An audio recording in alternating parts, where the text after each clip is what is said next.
Welcome to our Wellness Way Quick Tips. And with me today is the lovely, the talented, the brilliant Nicole Selesky. Hi, everyone. So today is a great topic. It's called PCOS. And the reason why Nicole's actually here, not only is she actually our mini hormone whisperer, she's my right-hand person when it comes to hormones. She's actually one of my proteges that way. But also, she clinically suffered with this, and that's actually what brought her into the office in the first place. Mm-hmm. She actually started out as a patient and then realized how amazing what we offer was, and she took a career of being an OB nurse to, for example, what she's doing today as a practitioner. And second of all, it's kind of cool because she's also in school as continuing to be a nurse practitioner. So having her here, giving that medical viewpoint as we go through the whole system of PCOS is great. She was also a patient that suffered with it, but then she's actually resolved that condition. But then on top of it, guess what? She's actually going to have some good insight on the medical aspect that way. Mm-hmm. So Nicole, let's get started. Let's kind of define our PCOS here. All right. So here we go. So as we know, we always like taking all of our medical definitions of it that way so you get a clear picture of it. But it's interesting because this one is a tough one to get a clear picture on. Mm-hmm. So let's start here. PCOS, polycystic ovary syndrome. Here we go. Is a problem in which women's hormones are out of balance. We're going to stop right there. We're going to stop right there because it's quite interesting. There is a standard that happens in most medical professionals that when we start with some condition, that they have a basic medication. Sure. What's the most basic medication they start with? Metformin. Now, that's interesting because metformin, when people first hear that, especially if you're diabetic, is used to treat what? Diabetes. Yeah, diabetes and blood sugar problems that way. Yep, insulin resistance. Yeah, so insulin is a hormone. There is no doubt that way. But you say, well, how can we talk about that PCOS just in general is a hormonal problem to actually going into a blood sugar problem? Well, we'll get in that in a little detail. So here we go. It can cause problems with your periods and make it difficult to get pregnant. It's one of the major reasons, for example, women seek out care with PCOS because of fertility. PCOS also may cause unwanted changes in the way you look. If it isn't treated over time, it can lead to serious health problems, such as diabetes, cancer, and heart disease. Polycystic ovarian syndrome isn't well understood, but may involve a combination of genetic and environmental factors. So it goes from hormonal problems to environmental factors, genetic problems that way. We're not really sure. Yeah, I know that's it. The medical profession just throws a whole bunch of stuff against the wall and see what sticks. Well, here's the funny part is this, though. I love this. Nicole, was your uterus genetically programmed to actually have PCOS? No. I know the stupidity of that. We're not genetically programmed to actually have PCOS. Now, I know what they're saying when they say genetic factors, but the point is, for example, if things were normal, even your gene process doesn't change that way. So kind of going through this is quite interesting. So we're going to give you, Nicole and I put together the 4 most important things that you have to understand about PCOS and actually what you can do to step it and actually take the proper steps to go. Now, This is a big one because we're going to start with number 1. Here we go. Number 1, each PCOS is unique, and I'm going to let Nicole take over because this is actually, as you can see, her lab. Now, because when she came in, obviously she was diagnosed with PCOS. She went through a bunch of medical things that way. It obviously didn't work, so she searched out eye care because she wants to get pregnant. And Nicole, take a side view of you. Mm-hmm. Yeah. So as you can see, as you can see, she is pregnant. Congratulations, Erin and Nicole, on your future baby in April, correct? End of April, beginning of May. In April, beginning of May, whenever the baby decides to come. So the cool thing is this, the uniqueness. Now I'm gonna have Nicole run on this a little bit because she is not the typical where metformin would even be beneficial. So Nicole, give them a little insight on that. Yeah, so I mean, I do a lot of research, medical research. I went to a conference, the American Society for Reproductive Medicine, this past year in San Antonio, Texas. And what we did is I paid a little bit extra to do a roundtable discussion with the top doctors in the world. Okay, there was someone from Australia. Was I there? Yeah. I wasn't there. Apparently not. Just the second top. No. Right. So these guys really studied polycystic ovarian syndrome in depth, and kind of the discussion over lunch was that they still don't really know what it is, and that it's difficult because they give this umbrella term to everybody, and everybody sort of manifests it a little bit differently. They've got what they call thin PCOS, so someone that has it that's very thin, because typical textbook perfect PCOS, you're going to be relatively obese. That was me. I struggled with my weight. Typical PCOS also means that you've got very high testosterone. And for me, I had the obesity part, but I had 0 testosterone, nothing at all. If you can see my labs, they might be a little bit small on there, but they were so low they couldn't even register. measure. It's less than 2.5, less than 0.04 for my free and total testosterone. And so with that, I mean, I did not have high testosterone. A lot of women that come in, they do have that high testosterone. Sometimes that manifests with like some facial hair. If you've got some of that, like on your chin or upper lip or around your nipples, or a male pattern baldness, those are all signs of high testosterone values. And I didn't have that. And so whenever we use this term PCOS, basically it just means they found some cysts on an ultrasound, maybe. Right. But then as far as how to treat it, whether you have insulin resistance, whether you are obese, whether you have high testosterone or low testosterone, they don't personalize your care in that regard. They're not going to check these things, but they're going to put you all on the same medication. When even they agreed in that roundtable discussion that polycystic ovarian syndrome, they think there might be 70, 80 different strains of it. Yes. And so the discussion was, how can we maybe like make subsets of polycystic ovarian syndrome to give them more personalized care? So they're starting to get it, but they still don't know how to approach it the way the Wellness Way does. Well, and that's a big thing, because what they do is Nicole's not your standard having this way. And on the fact that why she probably had no success medically, because if they did give her metformin, it wasn't going to really be the pathway that actually affected when you do have high testosterone. Right. If a woman did have high testosterone and took metformin, well then guess what? It probably would work. Yeah, probably work that way. But there's a big thing, and that's one thing on number one. Each PCOS is very unique that way. That's why when I actually had Nicole come in and said, listen, Nicole, we need to test you properly. And step number one, Nicole, you want everybody to get what? I want everybody to get tested. Tested. Yeah. Tested properly. That's why, ladies, for example, no doubt that in our favorite hormone test to start, because remember, you want to do multiple ones that way, but you have the Dutch test, which actually gets all the urine hormones, but also testosterone and free testosterone is a must in the blood. You need to do it that way. So you need to do multiple tests if you have PCOS. If you just did the blood or just did the urine, once again, it's incomplete. That's why we do them for both that way. So number one, the uniqueness is get tested properly, because then we can actually go in the direction that your uterus needs. Right. Okay? Now, step number two quick tip here. As we look, watching your sugars may or may not work. Okay? Now, one thing that is quite interesting about PCOS is there's another hormone, okay? It's called DHT, dihydrotestosterone. The testosterone, if it's high, will convert into another hormone, DHT. The enzyme that does that is actually inhibited if you take metformin or reduce your sugars. Yep. So that's the sugar pathway. So the one thing, and that's why obesity kind of realms with it, you actually have that hormone pushed to that one side. And so therefore, if they do have metformin, there is success. Now that, in essence, Nicole, expand, that actually is more common, the aspect that happens at PCOS. That's why it's a standard, correct? Sure, yeah. Most of the time, like I said, textbook perfect. You're obese, you have high testosterone values. High sugar levels. Have high sugar levels, insulin resistance, those are sort of the things that they're looking for. And so when you're thin, it might get overlooked a lot of that time. Yes. And so, but then they'll still treat you with that metformin. And let me tell you, having taken metformin myself, it is terrible on your GI. It makes you so sick until you get used to it. Some people tolerate it just fine, but actually they say that 80% of the population doesn't. And Nicole, so let's do this. We have a lot of people jumping on from all over the country. Hi, Kim. Hey, Jay. Nice to see you, Vicky. Bobby from up at Tomahawk. Dr. Bobby, nice to see you that way. Dawn. Dr. Cody. Dawn, our amazing writer that way. Krista. Yeah, Krista. So I said, welcome. Do me a favor, guys. Like and share this, please, because once again, we not only are the fact that we excited about our topic today, because there's so many millions of women that suffer with PCOS in all forms. Now, that's a big part that Nicole and I were discussing yesterday. See, the great thing about the doctors that we have over the country, or even the new doctors coming on, we have our own round tables. We actually, basically, the Green Bay office is a round table every day because we have so many doctors that way. And then we get to converse with Dr. Cody and all these docs. And we have the round table because what happens is that all of a sudden a lab like Nicole's come up, we actually come into all together and say, okay, wait, listen, what is the uniqueness about this, and how do we actually find out, number one, what caused all these changes, but then how to actually get her on the path, or any patient on the path back. And that's why it frustrates some new docs, because we don't have protocols.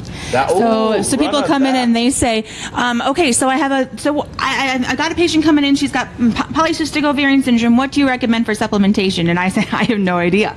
Because we don't believe in protocols. So when people comes in and they tell us, I've got polycystic ovarian syndrome or endometriosis, whatever it might be, They say, what can I take for a supplement? I have no idea what to recommend until we see your labs, because everything is unique. So therefore, we're going to treat you personal to your labs. And I haven't seen one person, not one, with polycystic ovarian syndrome come in with their DHT tested before. Not once. Oh my goodness. So how would we know? I have yet to see that. Never. In 19 years, I have yet to see someone come in. And actually, I can honestly tell you this, and this is not a joke.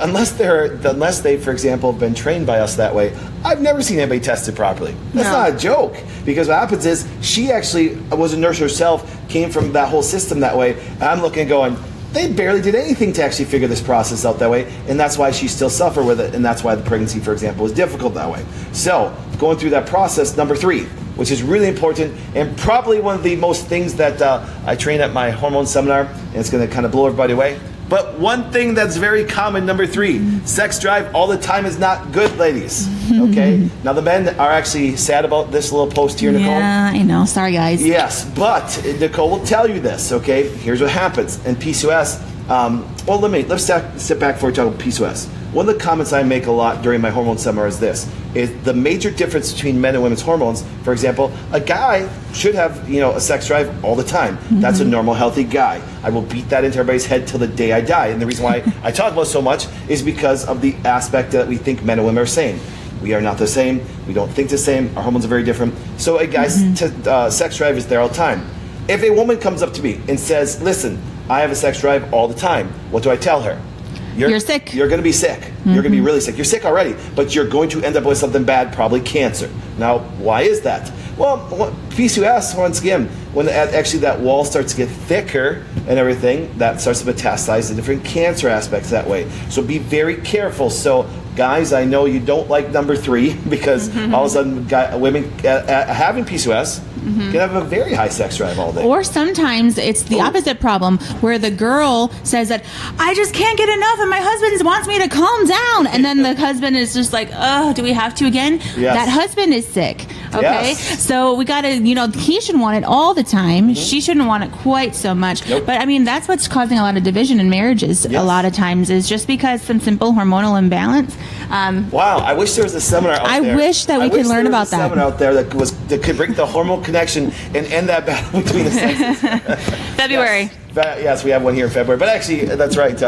We'll be down in Poplarville, actually, at my start of the year next year for our Hormone Connect Seminar. Perfect. See, it all ties together. The Hormone Connect Seminar came from all this stuff with you and tell you women. But to end point number 3, number 1, ladies, do not feel guilty if you don't have a sex drive every time. You're not supposed to. Your husband is. So just understand, but in PCOS, it can happen to where actually sex drive gets excessive for a woman. Now, number 4, and this relates to Nicole very simply, and this is where a lot of things are missed, is during polycystic ovary syndrome, the whole process that a woman goes through monthly, that all of a sudden, for example, if it's not done properly through each week, the development, the maturation of the egg cannot happen. So you can even start your cycle normally, but through the process, guess what, Nicole? Tell what goes on. Well, yeah. So, I mean, with the development of the egg, without getting too sciencey on you this morning, whenever you have that follicle, you've got a single cell oocyte that develops into a mature egg that happens within a follicle. So I know a lot of you women that are watching have gone through IVF, and they come and they do those follicle counts to see how many of them you have, to see how many eggs you might be able to have. Well, the reason why you're developing all of those follicles is because of the hormone that they're giving you. But now let's figure out, like, if you are going through this normal process and you either, number 1, don't have hormone, or number 2, you don't have enough, the communication from the ovary to that brain is going to be disrupted, so that so your brain's not going to really know effectively when is a good time to ovulate that egg. Because what happens is, as that egg develops, estradiol continues to rise until it hits a certain point, and then it says, hey brain, I've got a mature egg here, and your brain says, sweet, I'm going to ovulate. But if that estradiol is high all the time, or it remains low, the brain doesn't really know what to do. It's like, do I have a mature egg? Do I not have a mature egg? And so you may or may not ovulate, but that egg, the chances of it being mature where it can actually go to term or even implant is a lot lower. And so for me, when I had polycystic ovarian syndrome, I had a period 2, maybe 3 times a year. So I didn't even think I was ovulating at all. And that is very common for women with PCOS to not ovulate. But then what happens when you do and your hormones are all screwed up? It doesn't matter because it's not a mature enough egg to be able to conceive. Yep. The thing is, ladies, this is the timing of your body each week is so important that way. Your hormones change 4 times in the week. So significant. Guys, we don't change at all. Thank God for that. Okay. So this kind of wonderful story, but really not. See, some stories that sound so good. Nicole had to go through all this suffering to that process and search that medical process, did their standard stuff that way, ended up sitting in front of me a long time ago. How long ago was that? About 2 years. 2 years ago. And just watching, for example, what she'd been through, and in my heart sitting there going, man, this is what women go through every day. They're searching. They can even have an understanding. Nicole, when I did a first consult, actually had a wonderful understanding of all this stuff that way, but didn't know how to approach it, okay? And that's the big thing. So understanding PCOS is actually understanding all actually hormonal problems, because it started out in actually a different way, and the hormones that, for example, got imbalanced, and then things started to go off, and PCOS is just an end stage. It can end in endometriosis. It can end in any kind of hormonal condition that develops that way. Heck, as you said, it can end up in heart disease. It can end up in psychiatric problems that way. So just understand that going through these 4 things, now let's review them again. Number 1, uniqueness. Don't forget about that. If you suffer a PCOS, do not follow a standard medical process. Get your things tested properly. If you have PCOS, you need a full blood panel and a full urine panel done. Let me say that again. You need a full blood panel, a full urine panel. We'll actually Nicole and I will post the 2 tests you need. I actually wrote the whole blood one. I wrote this thing years ago when people actually weren't testing it properly. So Brandon, what we'll do is we'll post the lab that you can go to any doctor and get done. It doesn't need to be a Wellness Way doctor, okay? No. Go to any lab and get it done. Go on a Dutch test. Go just type in Dutch hormone testing that way. You can buy one online, or you can go to one of the offices that way. Once again, testing can be done by anybody. Number 2, it's good to avoid sugars. I guess we're good talking about this during holidays. Don't, ladies, especially hormone problems, watch your sugars, because it can convert your hormones to very forms that you don't want to. Number 3, sex drive all the time for women is not normal, okay? So I said, if you find yourself having sex drive all through the month, search out a doc, because you're going to actually end up with some hormonal condition coming up. Number 4, the maturation egg, and that's why, Nicole, congratulations, you and Aaron, on your baby here. I'm so excited for you guys for April or May when it comes around that way. And just understand, anybody that's watching this video right now, this has to do with all hormonal problems. So I ask you, for example, and thank you guys, thank you for Catherine making that comment on here. Amanda, so how do I ask my doctor to run these extensive labs? Okay, here's what I'll do. Once again, we'll post it, and here's one thing you're going to find out. Nicole had this happen the other day. Every of our doctors experienced this multiple times, that, once again, if you're just going to get checked properly, they fight you. But you know why they fight you? Not because they clinically don't want to do it, because of insurance. Because of insurance. Because they'll look and go, why are you doing it? Because if you don't have any disease process, they actually are tied by insurance companies. I hate to say this, you can have a very nice doctor, but they still are scared about actually being yelled at by an insurance company. Don't think I'm joking. One of my closest friends is here in the hospital system here, and actually they're dictated by the insurance process that way, because they're worried about getting scared and done. So then go to a cash lab and get it done. Yes, it's going to cost you money, but actually, you know what costs you more money? Getting PCOS. Ask Nicole. She was a patient first, okay? So she had to pay money too, all right? And if there's not a drug to treat it, they've got no reason to run it. Yeah, and that's a big thing. That's a very good point. You know what I'm saying? So we will post what labs you need, okay? And just get that blood lab and take it. Print it off. Actually, print off. We're going to put it attached to this video that way. Print it off. Go to Dutch Test, go and actually get one online, or go to one of our offices that way and get it. So that's a fantastic way to do it, okay? So thank you all, you guys. Please do me a favor. How do you say that name? I have to say it. Venetia? Venetia? What? Venetia. Pretty name there. Thank you for the comment there. Hey, good morning, Krista, another pregnant lady, okay? Kim Lacefield. Hey, Kim. So the cool thing is this, guys, thank you always for watching. Please like and share this video. This is one of my favorite ones. So I guess we want to say Merry Christmas to everybody because we got Merry Christmas in a couple Christmas. days. Thank you always for watching. My name is Dr. Patrick Friend, the Hormone Whisperer. This is Nicole Selesky, for example. Let's call her today our mini Hormone Whisperer. And stuff. Now, actually, it's kind of funny. We have mini Hormone Whisperers all through the country that way. Please go to our website or just Google the Wellness Way Clinics or wellnesswayclinics.com that way and come up and see it that way. And once again, Make this a resolution in the new year to take good care of yourself and get tested properly and find out what the heck is making you sick. And so we would love to see you at a Wellness Way near you. Yes. So once again, thank you for watching our Wellness Way quick tips and have a wonderful, wonderful holiday. Merry Christmas.